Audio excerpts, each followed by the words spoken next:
있어 아래엔 간혹 도시가 보이곤 해 그 도시에는 또 다른 내가 하늘에 떠가는 비행기 สบายดีพี่น้องนี่แม่นขะเมาแซ่บขะเมาล่างบัดว่าขะเมาเฮาเด้อเด้อเจ้าเก่าเจ้าเดิมแม่นี่เพิ่นเฮ็ดทุกวันส่งตลาดทุกมื้อแม่นี่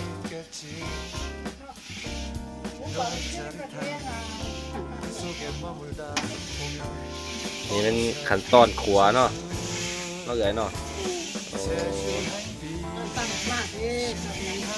เอาขัวนี่ถึงประมาณปานใดเป็นชั่วโมงคุณหมอนึงเนี่ยโอ้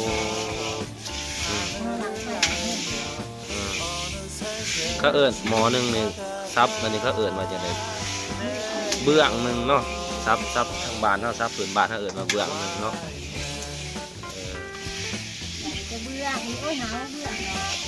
หา6เบื้องก็มาจังว่าหา6หมอค้างเอาเนาะ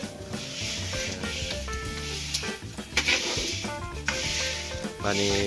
บัวนี่มันต้องใส่ไฟอ่อนเนาะไฟแห้งบ่ได้เนาะถ้าว่าเฮาใส่คันว่า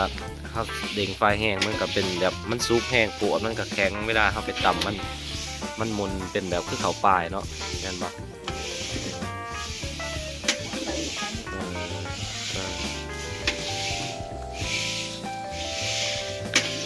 1เบื้องหรือว่า1หม้อค้างนี่ขัวประมาณชั่วโมงนึงเนาะพี่น้องเด้อแล้วก็ใส่ไฟนี่ซ้ำพอประมาณบ่ให้เด้งไฟแห้งคนไปคนมาอยู่จังซี่แหละเนาะมานี่วันแน่ฮ้อนแน่เนาะช่วงนี้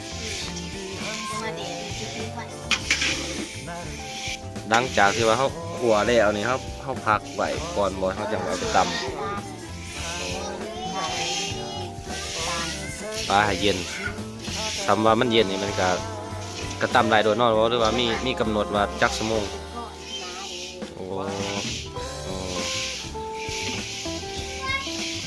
ในการเฮาเลือกเขานี่เลือกซ้ำใดมันพอดีเลยซ้ำเมาเหลืองแห้งหลายก็บ่ได้เนาะเป็นน้ำนมได้ก็บ่ได้ได้เนาะ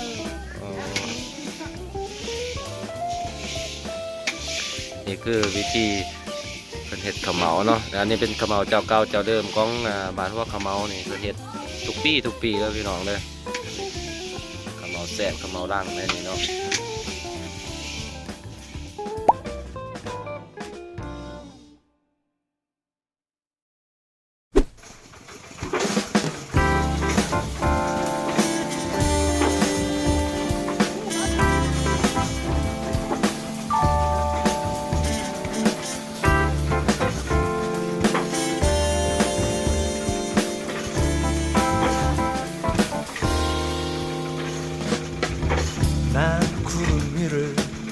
날고 있어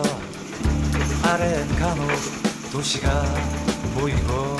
해 그 도시에는 또 다른 내가 하늘에 떠가는 비행기를 올려다보고 있겠지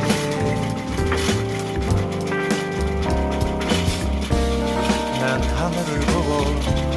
또 다른 나는 아래를 쳐다보고 있겠지 묘한 짜릿한 그 속에 머물다 보면 어느새 제주행 비행 신비한 세계로 나를 이끌고 거짓말처럼 하늘을 날며 어느새 제주 바다가 เนาะหลังจากใหญ่เพิ่นขัวสุกแล้วเพิ่นก็มาผ่านกระบวนการตำแล้วนี่ปัจจุบันนี่มันตำแล้วเนาะตำแดกแล้วนี่คือเพิ่นฟัดเอาขี้แกบขี้นั้นมันออกแล้วตัวนี้มันสามารถกินได้เนาะเลยเนาะตัวนี้สามารถกินได้เนาะมื้อนี้นี่เฮ็ดจักเปลืองรวมเบิดเนี่ย6เนาะ ในเปลืองหนึงนะใส่เวลาตำถึงปันใด ไป 30 นาที 30 นาที เปลืองหนึงตำ30 นาทีแล้วเลยหรือบ่หรือว่าเฮาต้องเอาออกมา สามเถื่อตามเถื่อนบ่โอ้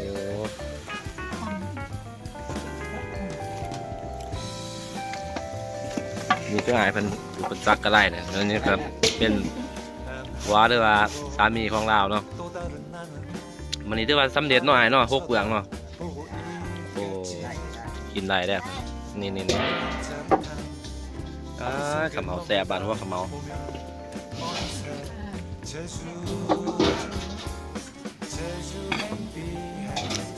นี่แล้วนี่เอาทรงสายบานเนี่ยเอาไปขายใช่ไหมไปเอาไปแล้วโอ้เอาตลาดมืออื่นพุ่นบ่เนี่ย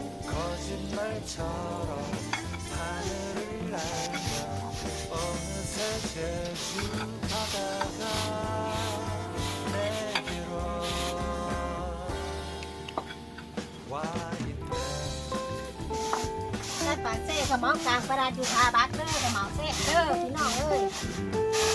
นี่เป็นฝากเด้อฝากไปถึงพี่ทั้งน้องทุกคนเนี่ยลามืออื่นเช้า มื้อเช้า ประมาณ7 โมงแม่นเพิ่นสิเอาไปขายอยู่ตลาดบางแสน ก้นร้อนกระเมาเนี่ยสามารถ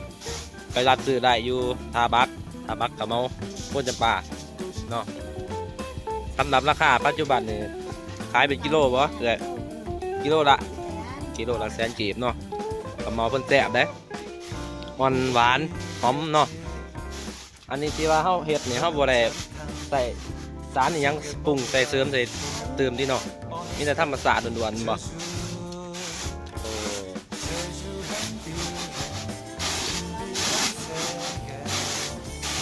นี่เป็นข้าวเหมาสดๆจากธรรมชาติบ่ได้ใส่สารปรุงแต่งบ่ได้ใส่สารเคมีอิหยังเพราะว่าเฮ็ดปึ๊บมื้อตอนแรกมื้อนี้แม่นมื้ออื่นเพิ่นจะเอาออกไปขายอยู่ตลาดเลยรับประกันเรื่องความแซ่บความอ่อนความหวานแล้วก็กลมกล่อมดีฝากเลยเด้อพี่น้องเด้อ